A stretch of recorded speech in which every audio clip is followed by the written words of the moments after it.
30 на граѓански организации од земјава ќе формираат национална хидромрежа за да имаат представници во регулаторна кога ќе се расправа за цената на чинење на водата за пиење по општините во Македонија. Центарот за еколошка демократија Флорозон ја почна кампањата за инклузивно управување со водата, но и подигнување на свеста кај граѓаните за директно учество при носење на законска регулатива, но и заштита на правата на консументите при испорака на услуги поврзани со водата. Една од идеите на кои што овој проект сака да ги промовира е формирањето на националната хидромрежа,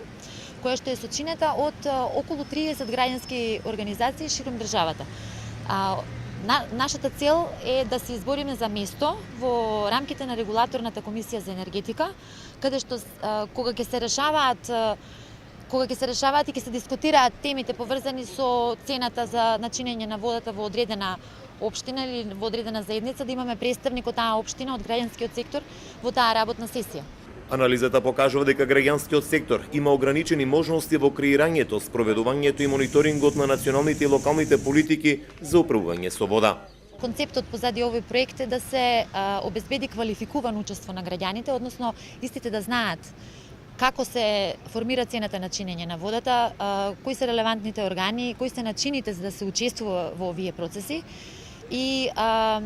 истите да можат соодветно да ги артикулираат пред надлежните институции доколку се појави проблем или предизвик со испораката на водата, квалитетот на водата и цената на водата на чинење. До сега реакциите за квалитетот и цената на испорачената вода се артикулираа преку организацијата на потрошувачи, но во иднина националната хидромрежа преку своите граѓански организации сака да биде активен чинител при одредени политики, но и при утврдување на цената на чинење на водата во регулаторна комисија.